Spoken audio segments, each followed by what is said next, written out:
Pippa Neve. Good. Right.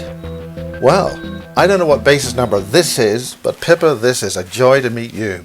Thank you very much. So you are a healer? I'm an intuitive natural healer, yes.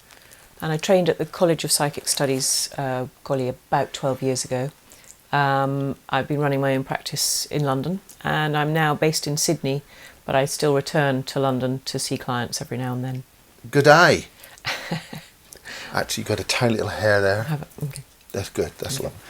So, trained in London, and that means what? What qualifications does that mean? I'm an accredited spiritual healer, but I tend to not to use the word spiritual because too many people think that means religion, and it's not religion.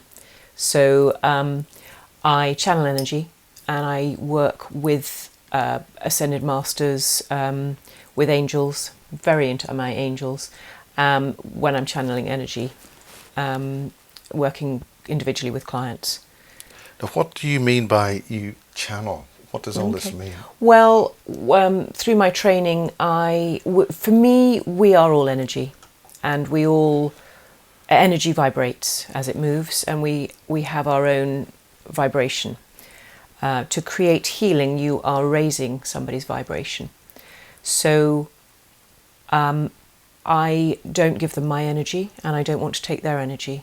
So it's very important that I'm using myself as a vessel I connect into earth energy, and I connect up to what I call source energy. And I mix those two in my heart. I'm channeling energy through my heart and then through my hands. And for me, I see the hands as an extension of the heart. As we naturally comfort somebody, we would use a hand or maybe give them a hug. So for me, it's very much an extension of the heart. So what does that mean in terms of perception? What are you perceiving that ordinary folk wouldn't? Well, I would say that everybody can. It's just learning to open up to trust it. But I work in various different ways. I use light touch. So I often, my hands heat up. People can feel the warmth in my hands. Some people see the light coming through my hands.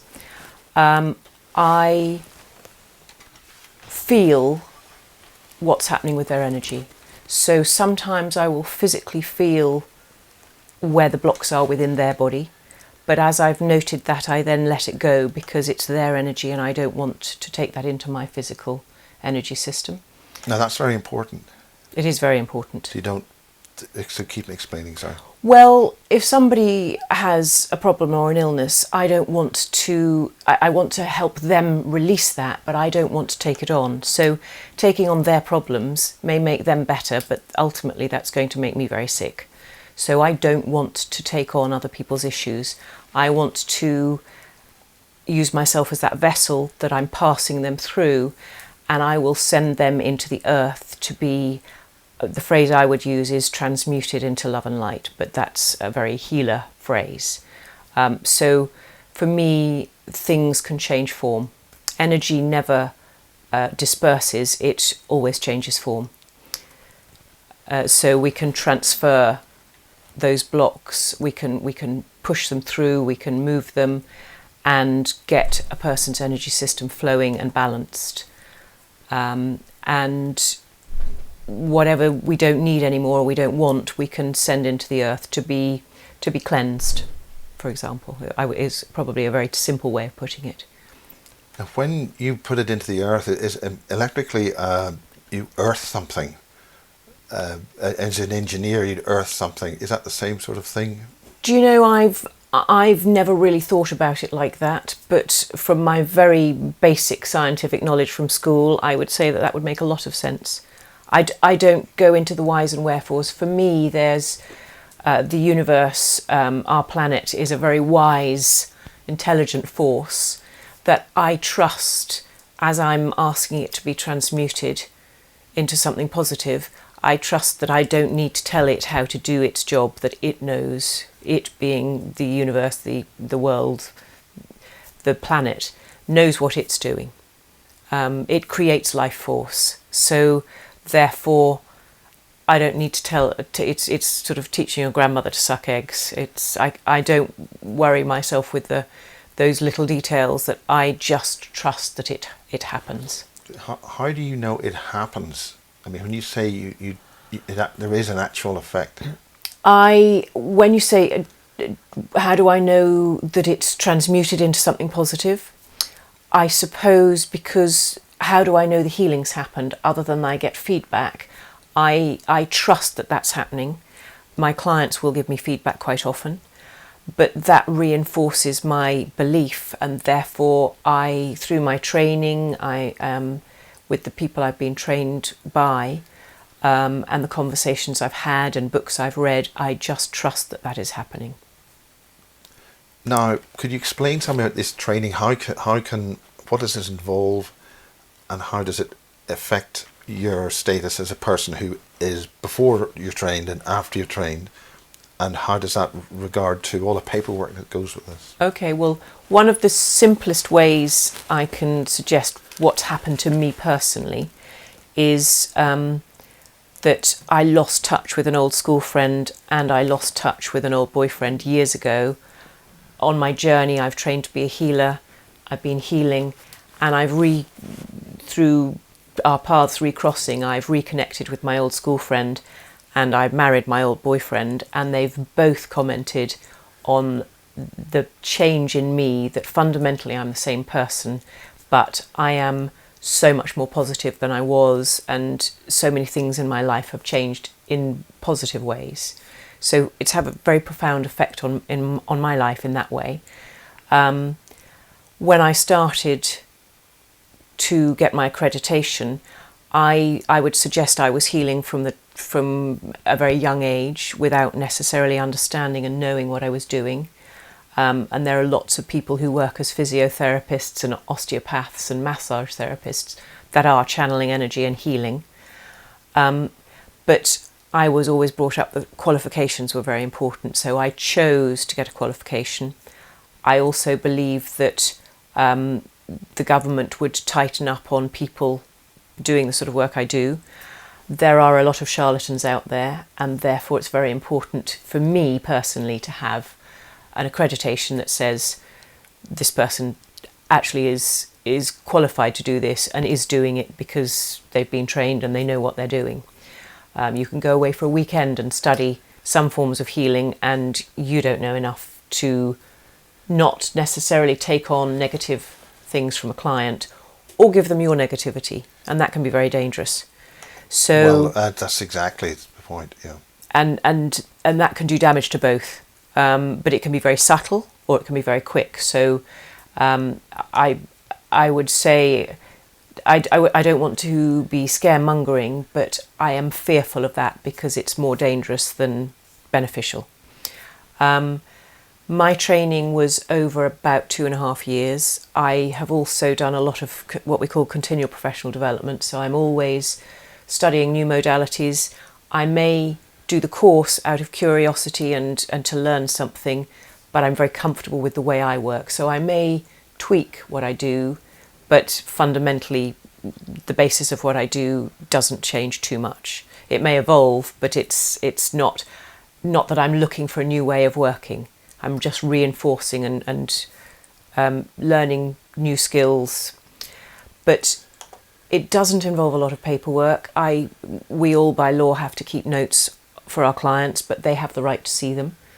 And there's a code of conduct, so you need to learn the code of conduct. And you may be asked, you naturally have to do some case studies, you may have to do some paperwork, but it's of course by no means like studying to be a doctor or anything like that. It's about seeing, perceiving, understanding energy. Some people use the sense of sight, some touch, some hear messages. Everybody's different, and some people have more than one of those senses. But by working slowly in a controlled environment wherever you're studying, you're taught to just it's very intuitive, but it's about trusting what you're doing, and having feedback from people you're working with reinforces that. And synchronicities happen for everybody in every form of life. That those just begin to make more sense.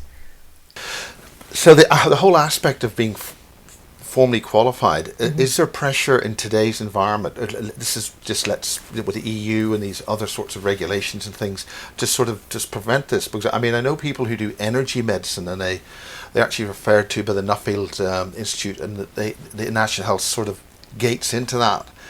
Is there any connection with what we would call, I would call it chemical medicine? And what I call modern medicine, because of course healing has been around for thousands of years. Exactly. Yes. So, and it's just my little joke within myself, as you're saying, chemical medicine. It's the same thing. Yeah. Recently we had a letter around. They have been trying to stop various things like homeopathy. They've been trying to do that for a long time. Exactly. So they're always trying to angle at. They were trying to stop healers working in support centres or in hospital, helping with cancer patients. And there are a lot of hospitals that now fund healers to work. Now that's a huge positive thing, because Absolutely. There's a young woman, a nurse, in a particular hospital. I won't actually say anything to do with her, but she got into trouble. She had disciplinary hearing about saying there's other ways to cure cancer. Because apparently that's in law. It's actually 1939, I believe that law came out. I can't tell you what the name of the law is. But so even though there is a cure, other cures, it's illegal to actually have it. I mean, the patient may die, but we're going to maintain the law. Yes. And surely that law is a little bit out of date, but I don't make the laws, and so I have to abide by them within. I mean, but yet they fund healers in hospitals. So well, this is a hugely positive, nice thing to understand about this. Could you explore more about that on how an individual would get access to a healer? Well, I don't know a lot about it, but there is a lady called Angie Buxton King who funds a trust called the Sunflower Trust. I think it's the Sunflower Trust, and she helps fund healers in hospitals. So she would be your go-to person to find out more about that. So she has a charity, she has a website, and they assist healers in finding places within hospitals as well.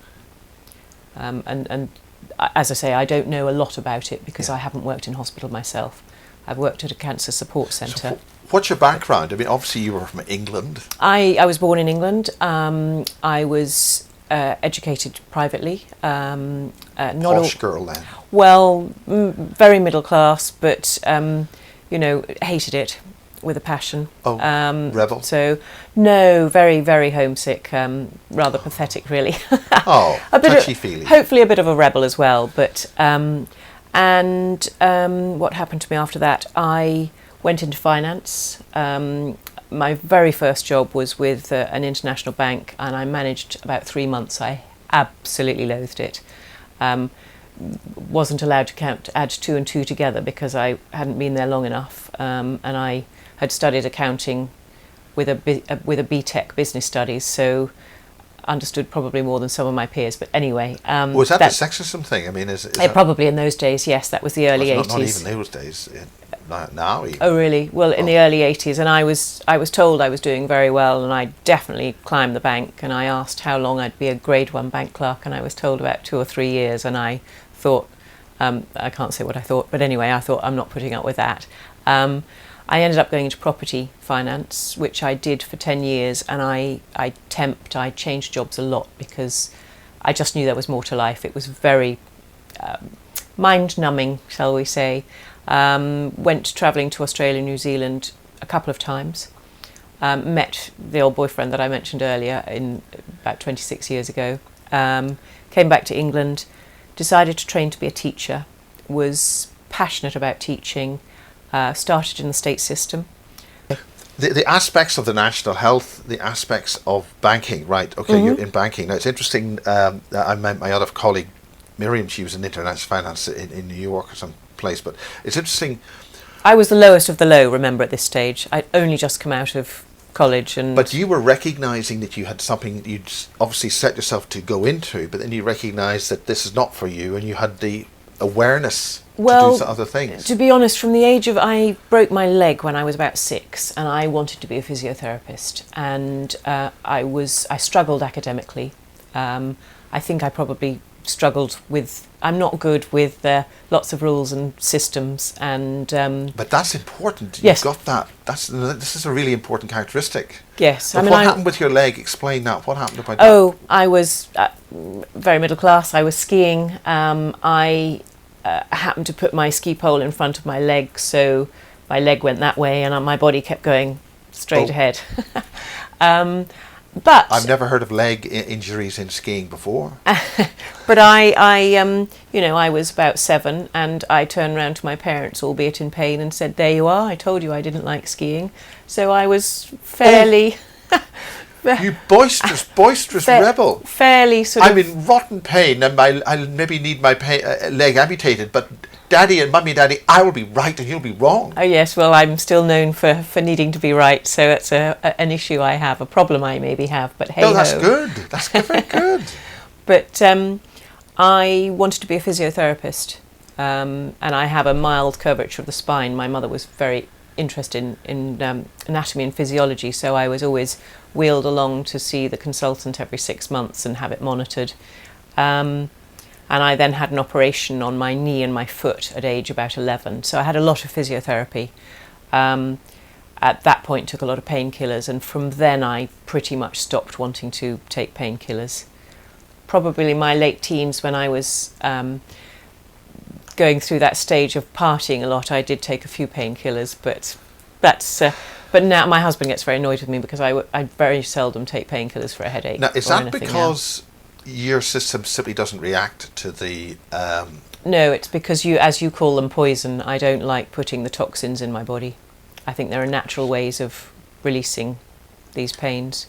But is that because of your perceptive abilities, your cognitive brain chemistry works differently? This is before I went into healing. So this pretty much started from the age of 11 after I'd had my operation. So I would just say it was my intuitive self realising that I didn't want to put these toxins in my body.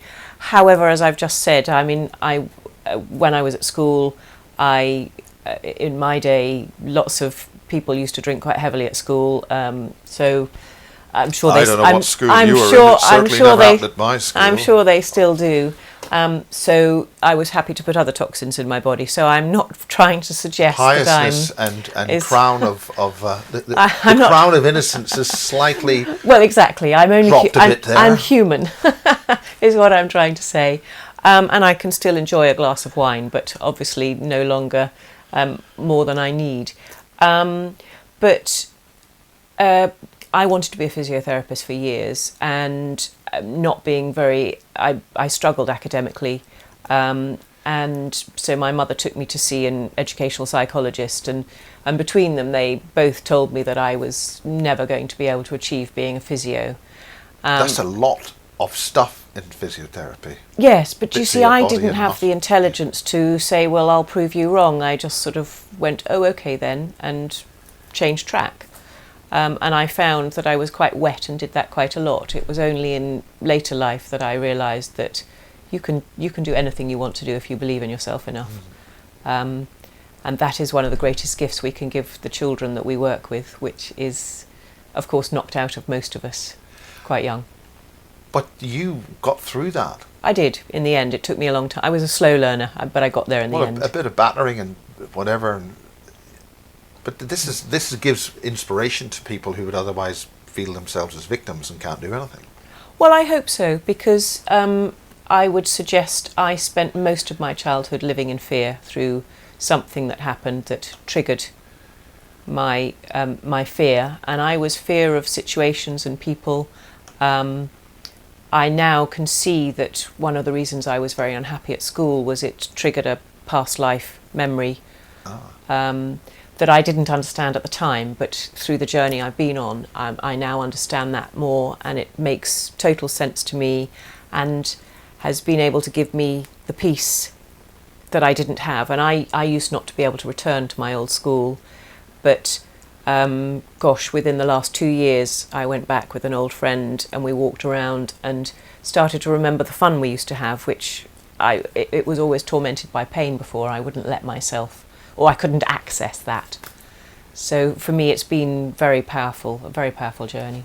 How did all that happen? How did you discover the past life thing, or you knew about it, or could understand it? Explain that whole journey. Through my journey of healing, when I started my training, I started going to see healers. I'd always seen tarot readers, palm readers. I was always interested in that side of things. And I decided that I wanted to be a healer. I wasn't just playing with doing a course, but I didn't grow up in a world that healers were ever mentioned or known about. So, as I say, I started my journey going to see healers so that I could heal myself or be healed, be part of the healing process, that I could also see how they were set up and how they work, so that when I was accredited, I would have an idea of how I would work. And it just sent me on a journey that some people I've worked with over a long period of time, and some people I've only seen once. Sometimes I've only needed to see them once because they've been fantastic at what they do, others because they haven't been good at what they do, and there are those that I've chosen to go more deeply and work with. And I've had to learn not to run away when I've come up against what one might call a brick wall. When we come into a painful part of our journey, it can be that our natural reaction is to keep the door shut and to run away. But I've learnt to trust, to open that door and to face those fears so that I can heal them. And sometimes it's very painful and sometimes it's very joyful, but ultimately, I mean, when you and I first spoke on the telephone before we met, I said to you, lots of people say to me, well, why would you have healing? And really I would say to you, why wouldn't you have healing? Because it works on such profound levels. People will come to see me because they have a sense that they're not getting a new job. They keep coming against blocks in interviews. There'll be people who have had trauma in their childhood that they just can't release and move forwards. And it works mentally, on the mental, emotional, physical and spiritual. And there are so many different reasons that you can have healing. And I would say to pretty much anybody, you can't, if you haven't tried it, you can't really criticise it because you don't know what you're criticising. What happens when you heal? What do you see or perceive, and then how do you action that? Way. So the way I choose to heal, I like to use touch because I believe as humans we should experience touch, and we've created a world where so many of us live alone and never have any physical contact. And I also use touch because some clients will feel the energy, some people will see images, and some people will see colours, and some will get none of the above. That doesn't mean to say the healing's not working. So by my using touch means at least they know where I am working. So if I've got my hands on their knees, they know, she's at my knees. Those that feel the energy don't necessarily need that comfort, but those that don't, it just, at least they know I'm still in the room. They're not lying there and I haven't nipped off for a cup of coffee and then come back and say, you're all done.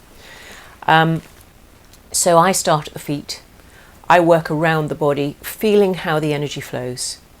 And I then come back to the feet and I work up what we call the chakra system. So that these are the main energy points of the body. Some people come across them through yoga, and they're very much part of the Hindu religion.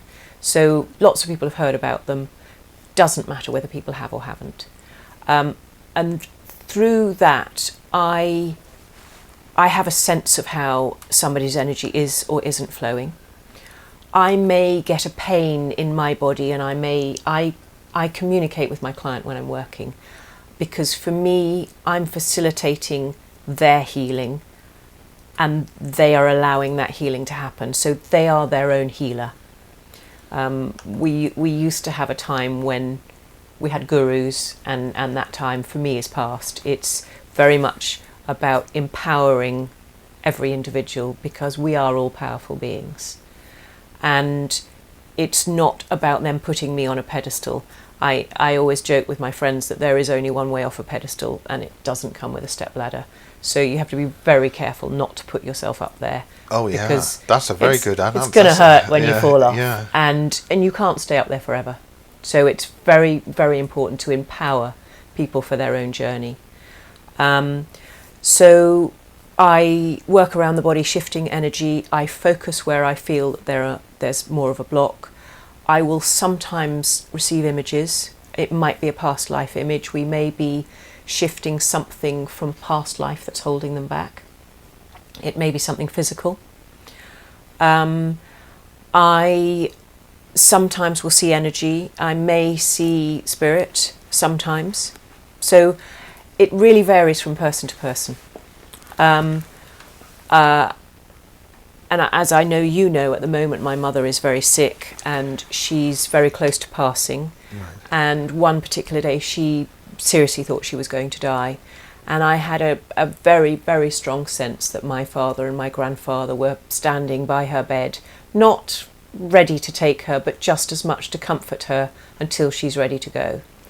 Now, my mother doesn't share my beliefs, but I told her a couple of days later, as she was fine, and she was very comforted by that.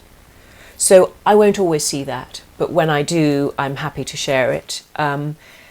If I'm with a client, I won't necessarily say I can see things, because if they can't, I don't see that there's any benefit. Surely most the people wouldn't be able to see things. So for me to say to you, well, I can see spirit around you, I don't necessarily see why that's beneficial. And is it just saying, look, I can see and you can't? So I don't feel the need to share that. I will have clients who will tell me they can see something. I may not be able to see that.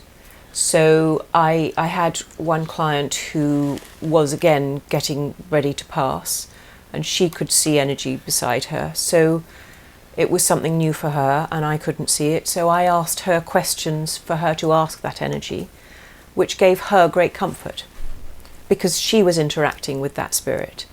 But I was just helping her communicate with them to give her peace, and asking her the questions that she was then giving me a yes or a no, so that I knew what questions to help her ask. So for me, it is very much about empowering other people.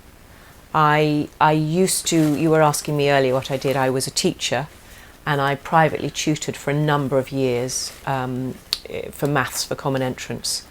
And Wow. I was working with a pair of twins, and it was agreed with their parents that they would come and have a healing before their exams. And I worked with the first child, and then we swapped over. And when I finished with the second child, the mother said to me, "Did you tell him that he says he saw an angel? Did you say anything?" And I said, "Absolutely not." And he hadn't told me he'd seen an angel. Now, he was about 13 at the time, and he said, no, mummy, she didn't say anything, I saw that. But it's very important for me to allow them to have their own experience and not. So I never tell anybody what they're going to experience. I can give them suggestions of what might happen, but everybody's individual.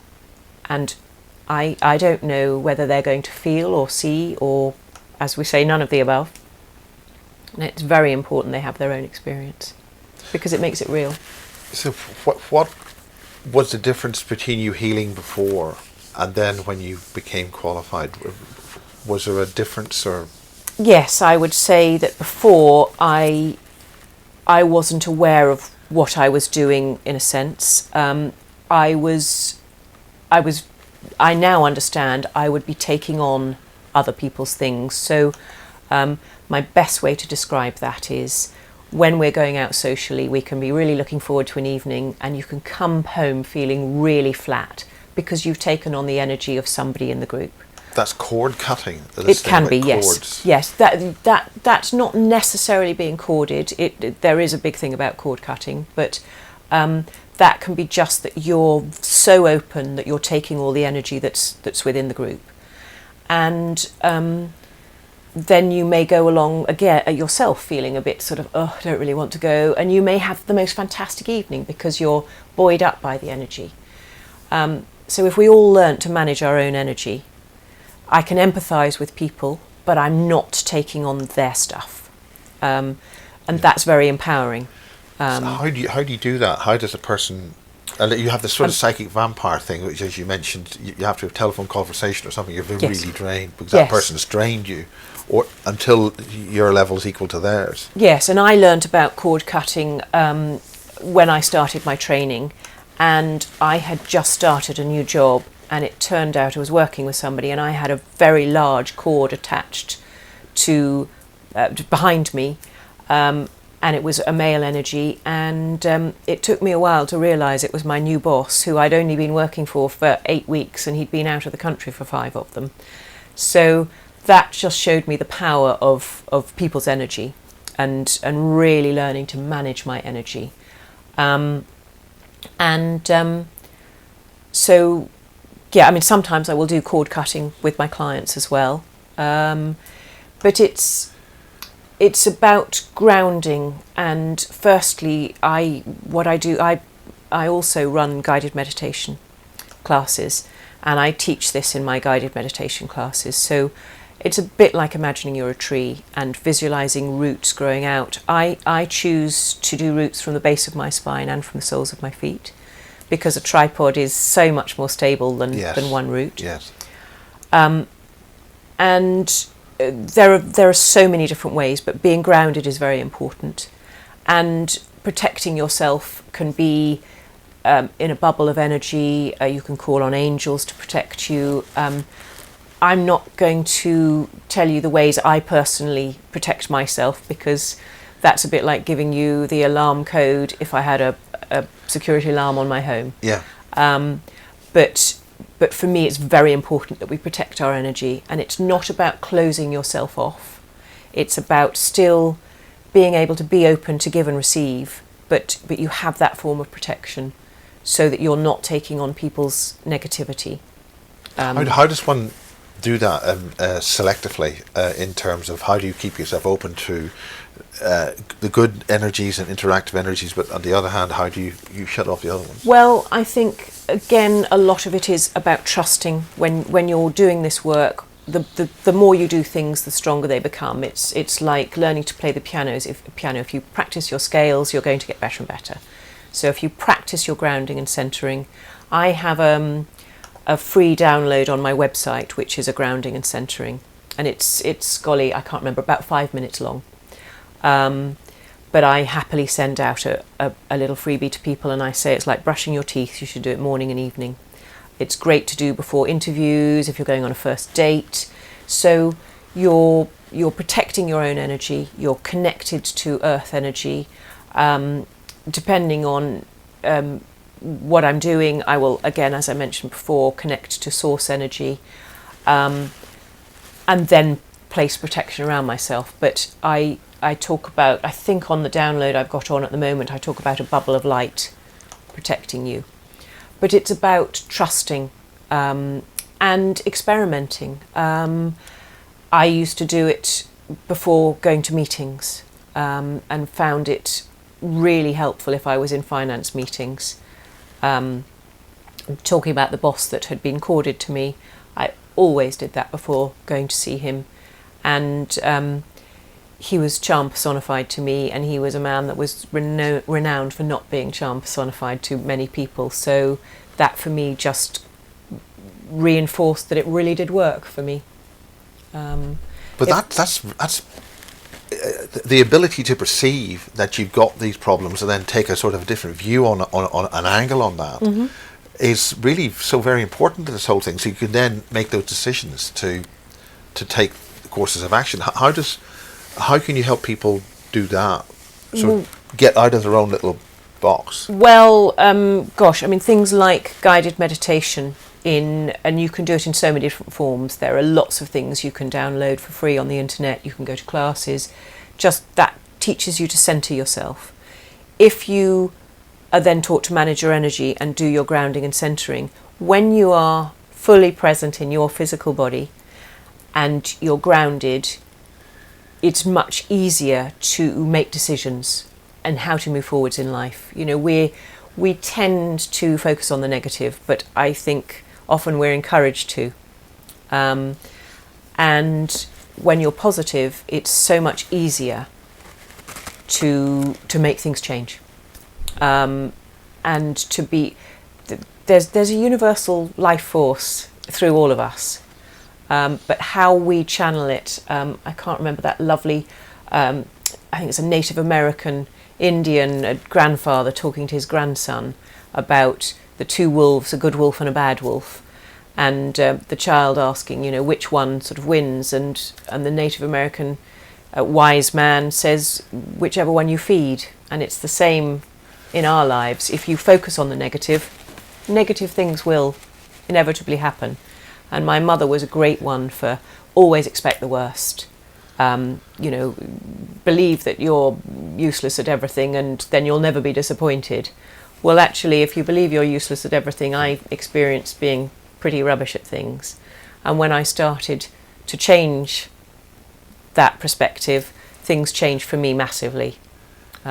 So I would definitely go for the positive role rather than the negative, and encourage everybody I can to. That's a tremendous thing that we're all being sort of. No, we're not all. I don't want to say that. We are being sort of pushed into that environment where fear, the so-called fear porn, the way that the news reports. I mean, the way I would see things in Northern Ireland from a national news point of view, and I used to live there, it wasn't like that at all. You know, but if you watched it from abroad, so how does one sort of fight that addiction to sort of the negative, the news junkies, the this pushing of this? I'm smiling agenda. because you call it an addiction, and I suppose it is. It's just another of those ways of controlling us. We have free will. We are here as human beings to experience free will. I see this as a school of emotions, learning to deal with our own emotions. We've had a number of, hundreds of years of being ruled by the church and by science, and we need to take back our own power in a positive way. Some have argued that the science has become the new dogma, the new religion you've got to obey. Could well be. I haven't focused too much on it, so I can't really comment on that, I have to be honest. But I've found my journey to be very empowering for me, without doing harm to others, and I think that's important. The essences I work with are made by the most amazing Irish lady, and I remember my first workshop with her and her explaining that we've been living in fear, and we have to go through this void to move back into living in a place of love and coming from our heart centre. And that was a very, very powerful image for me. And I think that we have been held down with fear, by fear, and through fear. And it's an illusion, and we have to learn to let go of that illusion. But it's a collective consciousness, so we need a large number of us to do that before everybody can do it. With transcendental meditation, they sort of, if you've got 1% of a population group, it would affect the rest. Right. I mean, how does one inspire in a given area for people to do that? I don't know. I think I'm a great believer. If I wouldn't go to see a healer who advertises, because I want to know that they're actually good at what they do. So for me, word of mouth is the best advertiser. But how do you communicate then? I mean, you advertise your websites and things like that. Well, this is a different, I have a website. Some of my clients have come to me and after working with me have said, I don't know how I found you, I don't know how I found your website, but I'm glad I did. For me, my website is a tool as much, if somebody has been given my name and inquires, that I can say, well, have a look at my website, because it'll give them some more information, and then we can chat and I can give them I can help answer any questions or queries they may have. I don't see my website so much as an advert, which maybe that's my error. Maybe I should, but for me, it's coming across people in conversation and people asking what I do and explaining, or, as I say, word of mouth clients recommending me. I'm in the process of building my practice in Sydney, so it might be a question you have to ask me a bit further down the line when I've experienced, because before I was running my private tutoring practice, and organically I felt I needed to be very honest with my clients. So as people approached me for tutoring, I said, absolutely, but just in case you hear through the grapevine, I am also a healer. And 99% of the people I attracted said, oh, good, we need as much healing as we can get. Our family needs healing. So they were very open to that. And those that weren't naturally didn't employ me as a tutor, although there's a very clear divide between the two. I would never mix them. But so for me, it's been very organic. But I think also we tend to draw to us what we need. So I will draw to me the clients that I can assist for their growth, but also for my spiritual growth. So because I'm on my soul's journey just as much as the next person. Yes, I can see it. So have you heard of Mary Rodwell? She's an English sort of gone to Australia, and then she did doing the abductee side of things. No, I haven't heard of her. Only through you in conversation. In Perth, I think. I'm right. not too sure which part. Oh, okay. I need to look her up because I'm in Sydney. But no, it sounds interesting. But it's only from the point of view of perceiving individual English woman in the UK sets up practice in Australia, and yes. They're receptive there. They seem to be almost more receptive about it than they are here. What's the difference? Have you feel that there's a difference? Yes, very much so. There are lots of healing centres on what we would call the high street. There will be healing centres, so people seem to be a lot more open. When I first got there, I was in conversation with a girl I'd met, introduced me to her friends, and said Pippa's a healer, and this girl said, I need to see a healer, I must come and see you now, sort of thing. And I said, well, I'm just about to head back to England. I need to see you before you go. I mean, just didn't really ask me anything else, just that was it. And she now comes to see me every now and then, and loves what I do, which is fantastic. So, but everybody comes for a different reason. So some people will dip in and out, and but that's absolutely perfect. I don't want to be somebody that you need to see for the rest of your life. As I mentioned earlier, it's about empowering somebody to move forwards. So they may come to see me for a specific reason. They move on. That is no longer a problem, and something may happen further down the line, and they think, I'll contact Pippa, she can help me. Fantastic. They may choose to go to somebody else, but that's also perfect. They will do what's right for them in that moment, because it's a journey for all of us, and we should never be reliant upon one person or stuck. And I don't want it to be that somebody needs to come and see me week in, week out for the rest of their lives, because that's not empowering anybody in any way, shape or form. It sort of almost it becomes like an addiction. You I don't like saying addiction, but you get the habit of seeing the therapist, but you don't actually get the healing. Yes. It's just, yes. And then it's not really successful for either. Yeah. Yes. Yeah. But having said that, I have had some clients that will come and see me over a longer period of time because they are on that deeper spiritual journey. So they're going on it on a deeper level, and they may choose to come for a slightly longer period of time. But it's still not a forever journey. It's they will get to a point where I've done as much as they want me to do, or as much as I can, and they will then need to go and find somebody else, or they will be completely happy with where they're at and won't need any more support. We're all different. We're on a different journey.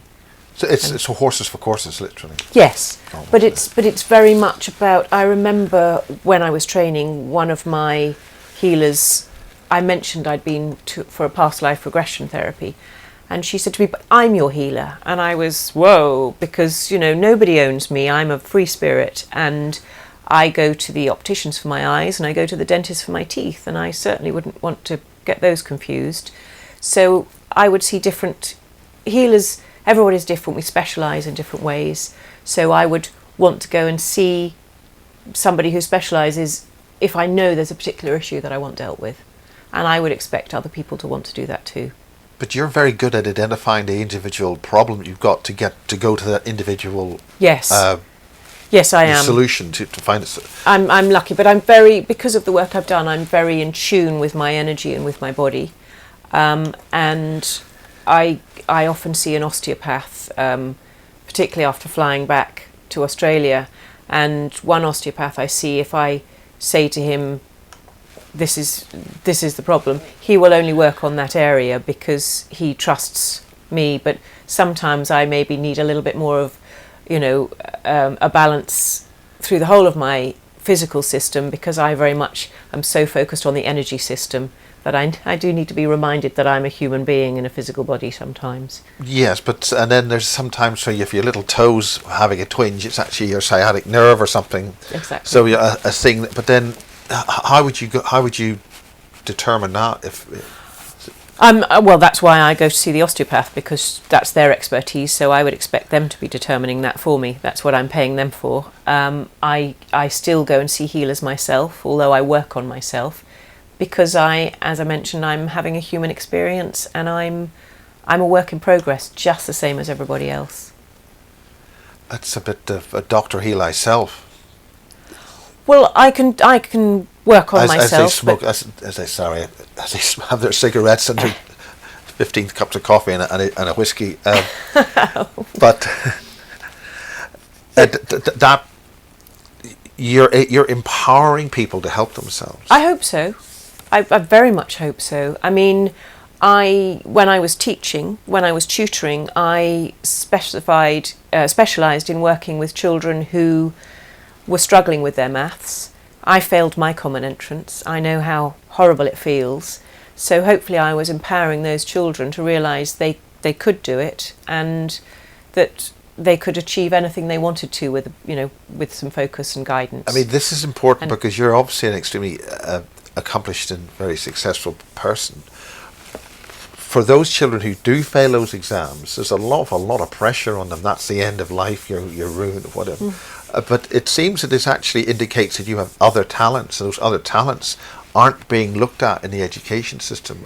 But we all have a lot of talents. We've been brought up over generations to believe that we're good at one thing, but I think we have lots of talents. And if you truly believe you can do something, and you really put your mind to it, I think you have every chance of succeeding. We've just been people are told, I keep using maths because it's something I've done, but we're not good at maths. Well, the shutters are immediately going to come down because you've been told you're not any good at it. What's the point of wasting time? So it's about being open to the possibility of succeeding. But mathematics in some respects is just another language. Yes. So that allows you to interpret other things in other languages. So that in some respects, because you're good at mathematics, it allows you to see these other energetic things and see patterns and shapes. Yes, maybe. I've never really looked at it like that. I mean, I've specialised in common entrance, which is exams taking children into their secondary school for 11 plus and 13 plus. So I've forgotten my advanced maths education from when I was at school. So I'm working at quite a basic level, and I've stopped tutoring now. But that period of time in a child's life is huge. That's when all the hormones are kicking in and all these stresses are about what's happening to them. And our education system is incredibly pressured nowadays. Children don't really have a lot of time to be children and just to play and have fun. Is there a difference between Australia and the UK in that? Or? I don't know, because I only moved to Australia last year, and I have not invested in their education system because I want to focus on my spiritual work. So I have to be honest, I've kept that door closed on purpose. because it's too easy to go there. And if I'm supposed to be working with children, they'll still come. So at the beginning of part 1, you asked me what I did, and I said I'm an intuitive natural healer, and I didn't mention that I also run guided meditation class groups, workshops, classes, that I've written the meditations myself. I also work with indigo essences, and recently I trained in Australia to work with essences called Tribe of the Tree, which are native to Australia, which are great as well. But I've worked for a number of years with the indigo essences, and they're a beautiful vibration. I use them with my healing. I get my clients to hold them as I'm Now you mentioned vibration. How do these things work? How do they help? How do they help? Well, again, we're working on the vibration of our own energy. So we're resonating with the vibration from the essences, but helping to raise our vibration so that we can shift those blocks. But the joy of indigo essences, you can take them internally and you can use them externally. But I love them. I'm a real fan. I was chatting to somebody I trained with, and she said, most people who work with essences will work with a wide range of essences. And up until recently, I only worked with indigo essences. I'm not interested in any of the others. No, I'm still not quite understand what they are, what they do. Okay, and how why you would have decided that this particular one would work with this particular ailment or whatever. Okay, so I work with essence in... Sorry, with a pill you can take the pill, or you can drink a particular thing. But how does... Explain the whole thing. The idea. Okay, well, for me, an essence would work very similarly to having a healing. We're talking about energy and the vibration of energy moving to help raise someone's vibration to make shifts in their life, whether it's through your mental, emotional, spiritual or physical. So moving the energy within the body to help them to move forwards. So some of my clients are very sensitive, and they can hold the bottle and they can feel the vibration.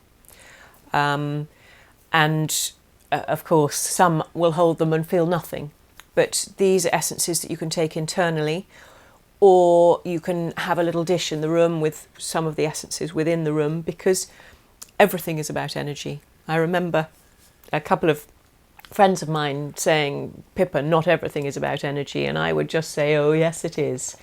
There's good energy, there's bad energy, there's fast-moving energy and stagnant energy. It is all about energy. Tables and chairs have energy just as much as we do, and things have a different vibration which makes them lighter or more dense. And so these essences can help make those shifts to raise your vibration to help move you forwards. But it's a bit like crystals. I mean, yes, explain to me, when you get a crystal, it looks like a solid piece of rock, but it's actually a dynamic crystal lattice which is oscillating and vibrating, and yes. and that's what you're dealing with, the dynamics. Absolutely. And so indigo essences are many of them are made from crystals. So you're taking the vibration of the crystal and putting it into liquid form within the essence. And we have a crystalline vibration within our own physical body, so we resonate on a similar level, which is why they can be so powerful. So it's resonance, it's like acoustic healing, acoustic waves will be in churches or place. You do this raising of tones and... Yes, yes. I mean, I would... Like the same with gongs. That's yes. Lower, so it's an oscillation, it's energetic. Same. Absolutely, and I would suggest that's very similar to the energy that I'm channeling through my hands. It's a vibration that's moving, that's going to take a flow with it that will help shift someone else's energy and create a flow for them where they've maybe had a block. Now, you've mentioned different types of essences. Mm-hmm. What are the different types? What is a type anyway? And then why would you use that versus to this? Or well, I've chosen only to work with indigo essences. I'm a practitioner and I know those essences. I don't know a lot about other makes of essences. all I can say is I've tried some of them, and for me personally, they are not a high enough vibration. So they have been fairly ineffectual. But they may work very well for somebody who is at the moment resonating on a slightly lower vibration. I find the indigo essences are just... I'm completely biased. I adore them. I've had... Well, they're for you. They suit you. Absolutely. And I work with them with my clients. So I will, when I'm healing, I will get a client to hold a couple of bottles, and I can immediately feel a shift within their energy field. So that's just in holding the bottles. And I will then mix essences sometimes for clients, and have had some very positive feedback with those. And I've just recently started working with some essences that are native to Australia called Tribe of the Tree, because I felt as I'm moving there, or as I've moved there and I'm getting settled there, it made sense to also be working with something native to my new homeland. Now, is this to do with the actual physical ground you're standing on? That those essences are they native to the... Tribe of the Tree are native to Australia, so yes, they can't be mixed. They're used individually, so they're very, very different from the indigo essences, but they also are a lovely vibration. So they work well for me, and therefore, when I'm working with clients, they're working on a good vibration that matches mine, that I can then do a good job for my clients. So would they work, for instance, in Europe or other... Absolutely, yes, absolutely. I haven't brought those over to the UK because I use my indigo essences here, and I have my full range of indigo essences in Australia. But and what's the full range? Oh golly, what sort of spectrum? There must be about 60 of them now, I think. So, gosh, the first range were a set of 16. Then I think it was a set of 12. I can't remember. So they've just evolved over time. There's how do they evolve? What causes them to be evolved? The lady that makes them we're all evolving all the time. So therefore, she's always going to be making new essences as and when things feel it's right for her to do. They come in to be made themselves, I would even suggest. I mean, that's maybe a little bit wacky, but that would be my understanding. But is it because we are going in higher vibrations? Yes, I would hope so. Absolutely. The Earth, things are changing. We're in a dynamic situation, so you would need solutions or needs. Well, hopefully we're ever evolving, and we're the ultimate goal is that we will raise our vibrations, that we will all move into that lovely energy of love, of eternal love, unconditional love, that's very trusting and forgiving, rather than the me society that we're stuck in at the moment. And as we do that, we are evolving, so we need things of a higher vibration to assist us on that journey. Okay, so if we're looking at people who've really no idea about any of this at all, but they're searching for something, they feel there's something wrong in their life, they've got some kind of a problem or whatever, how do they find the solutions? I mean, you mentioned that you shouldn't advertise. But no, I'm not. You shouldn't advertise. I choose not to. Okay. No, it's not that you shouldn't. I choose not to. Right. Okay. So how do people with a problem find the solutions? Through people like you, or I mean?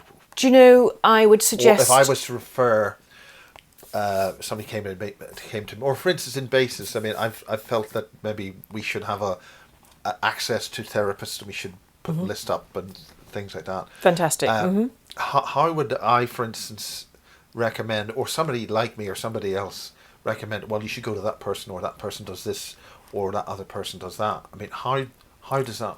Well, I think in things coming up in conversation and people saying, oh, I read about this, or I saw this, or somebody mentioned this, about being open to what people are saying.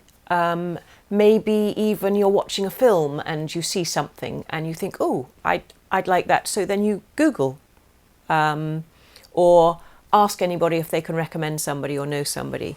I mean, I'm actually saying this sort of like there's sort of an inner spiritual consciousness brings the two together. Right. So this is where I was saying that clients who came to see me said, I don't know how I found your website or how I found you, but I'm glad I did. So it's just that almost, I think when we accept that we want to find help from outside, that by then being open to maybe seeing a notice somewhere or finding a website or reading something in a book or hearing something on the radio, that's what the sort of thing I want to do. And if that doesn't come off, Googling, asking around and just being, I think when something sort of triggers in your mind, being open to hearing that and following it up. And often, if the universe wants to get your attention, it'll sort of nudge you on the shoulder once or twice. I mean, it won't just... Well, you've certainly got my attention. I mean, I didn't intend to be in the Christine Joanna Hart that day. I think it was barging in because this other thing happened, and what I was there to talk about was, oh my God, stuff. And you have this wonderful persona of lightness and positivity and healing. And so that seems to have been an example of that. Well, I hope so. I mean, I've certainly had my ups and downs in my life, so I understand the experience of some trauma and of living in fear and being very unhappy. I understand failing exams quite well and regularly. So I'm very sorry, but you can't fail a French oral exam better than I can. I successfully started with a very low number of failure rate at 5, I think it is, and I increased the failure mark to a higher number of, I think, 9. Well, it's funny you should say that, because I remember bragging to my brother that I think I got 11% for my first Latin double exam. Figures. Yes, my first Latin exam, and I hope he won't mind, but he laughed and managed to brag that he'd got even less than me, and he's very intelligent. So yes, we had a bit of a giggle about that. But I'm quite experienced at failing exams. But that means you're good at something that's... Well, I was set up to believe that I was going to fail as well. And therefore you were actually using your success correctly. Maybe I didn't look at it like that at the time. It was very painful. If you get such a high reading of something, a high negative is a big result. Wow. Well, I was never told that, strangely, when I was in the education system. your objectives, you can then be the other way around. Right. Well, I mean, I learnt through with tutoring the children that I've worked with, saying to them, if you think you're going to fail, you probably will, because you won't want to let yourself down. Yes. Because then you can say, I told you I would. And so therefore you have to set yourself up for the idea of passing. You also have to be prepared to do some work. There is that element that... Oh, you're ruining the whole thing. I know, no fun. God, no fun at all. But this is very important about how you set your mental up goals and objectives and the language you use. Mm-hmm. In like I think this. I think the there was a wonderful Australian book. It's called The Secret. I think it's called is The Secret Australian? I think it's Australian. Or okay. My reading of it, my recording of it was Australian. Right. But you get I want lots of money. I want lots of money. Yes, but you see, that's all very materialistic. Yes, but you get the want for the objective. You don't get the objective. Mm-hmm. Well, there's a massive difference between I need and I want. Yes. I mean, I would suggest to you I need chocolate because I take that on a medicinal basis rather than I want chocolate. But I'm playing with words. Pippa, I think we're going to have to change the lighting here to bright red flashing alarm bells here. That's called the bullshit alarm. And as you well know, being a woman, you were specifically banned by the universe from ever having chocolate. No, please don't let my husband see this because he doesn't realise that. And because I've had fridges full of chocolate here, and I've banned every person coming into this, every woman coming to this house. I've already had my chocolate hit today, and all is well. For some reason it keeps disappearing very rapidly. Which, of course, as a man, I get absolutely shocked that somebody would disobey my direct instruction. Well, you'll have to get used to it because the divine feminine is taking hold. Yes, I couldn't let you get away with that. I just have to go there. But it's need and want are two very different things, and that would be my failing in The Secret. It was very materialistic and very focused on the money and the house and the job and the car. But actually there's so much more to the art of manifestation, and which is all The Secret's about. And yeah, the one, so this is very key to, exactly. and the one thing that a lot of us, and I have certainly struggled with for many years, is allowing yourself to receive. Maybe not thinking you're good enough, or not opening your heart to receiving, and that is a massive, massive part of it that maybe they failed to put in the book for some reason I couldn't possibly say. But yes, I mean, people have a fear of a particular pleasure or particular substance or money or whatever, and they continually manifest the not when they actually want to manifest it. Yes. So there's different layers. I mean, are you able to help in that? No, not really, because I haven't studied it. It's not something that I've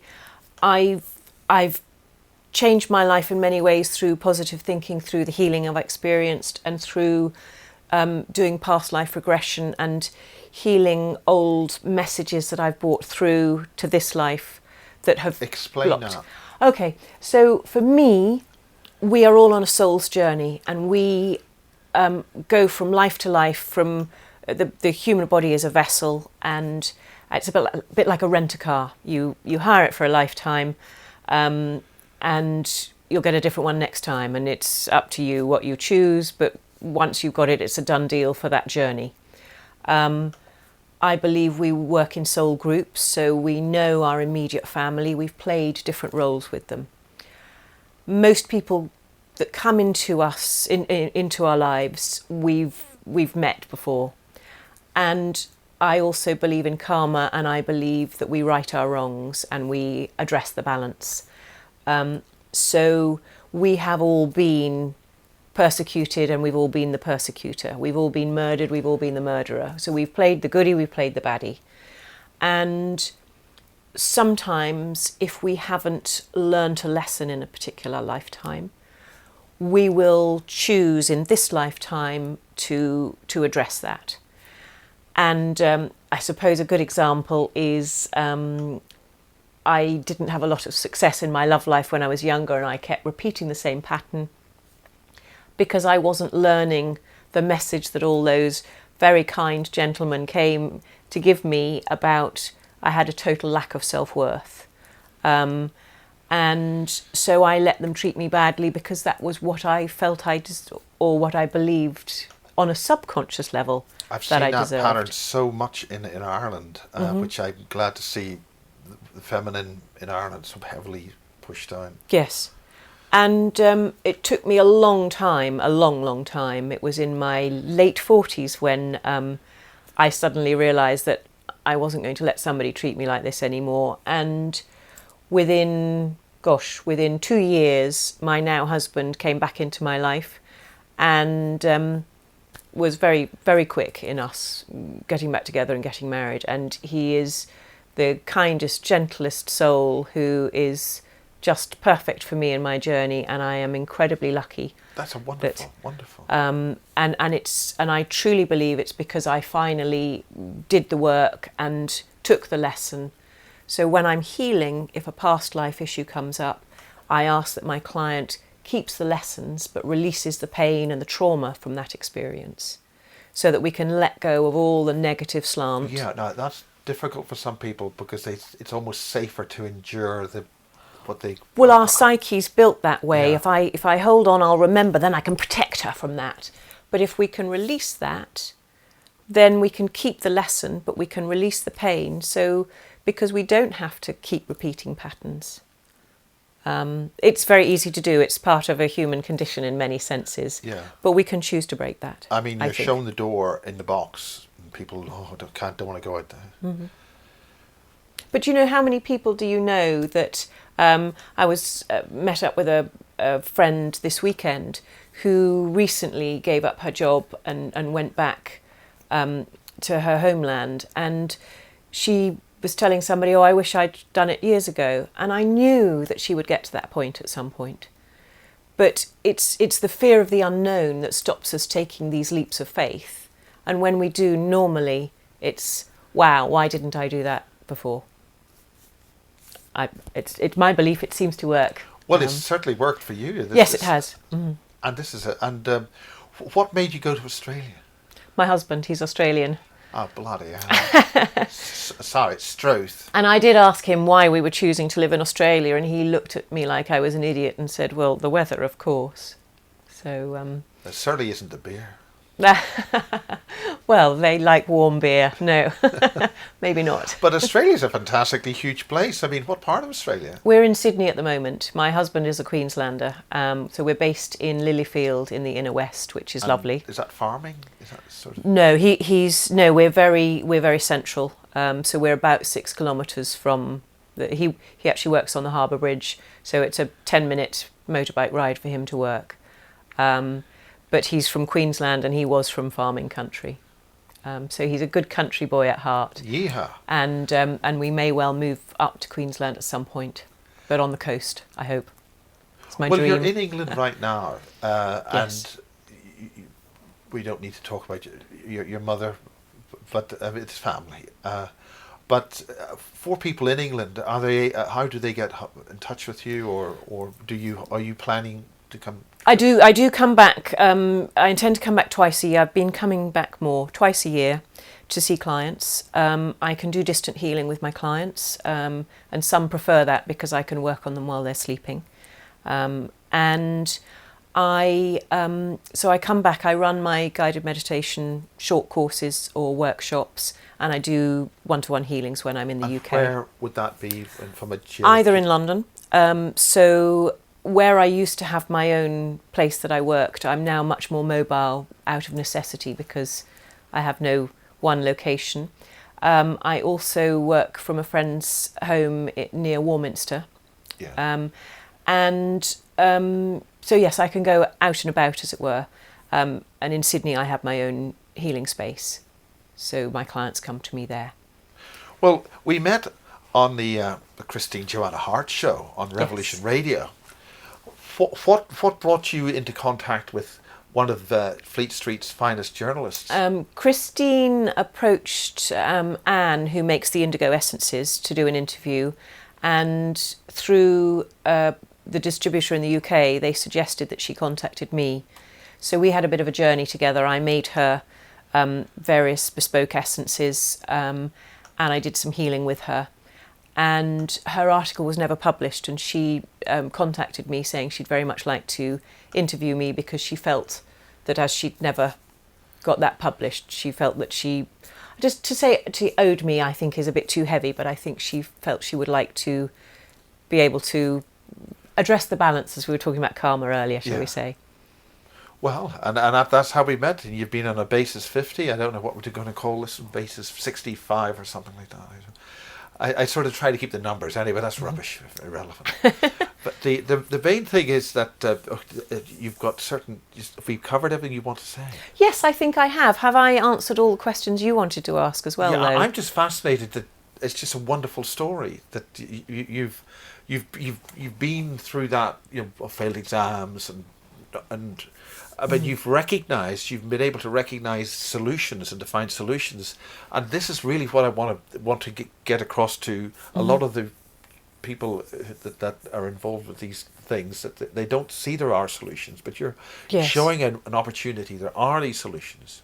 There are, and the lovely thing about healing and essences is they're gentle, without meaning to diss anybody else's work.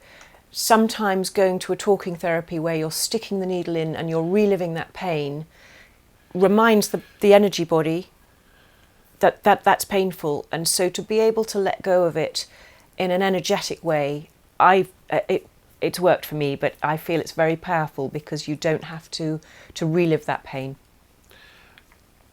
Yeah, it's certainly from the basis point of view, an investigator trying to dig down to find something is not therapeutic. It can read a lot of the.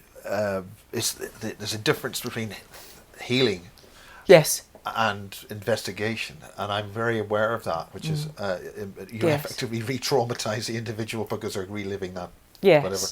But the healing is so important. But you also asked how people can get in touch with me, and I would say my website is a very good first port of call, and there's a link to email me. When I'm out of the UK, I do leave a voicemail asking not to leave messages. But if people email me, I can call them from Australia. So I'm happy to take that the cost of that call. But do you do Skype? So Google. I can Skype. I FaceTime. But email. But I always like to talk to clients before I work with them, because I think, I have my photograph on my website because I think it's a very first point of engagement for people.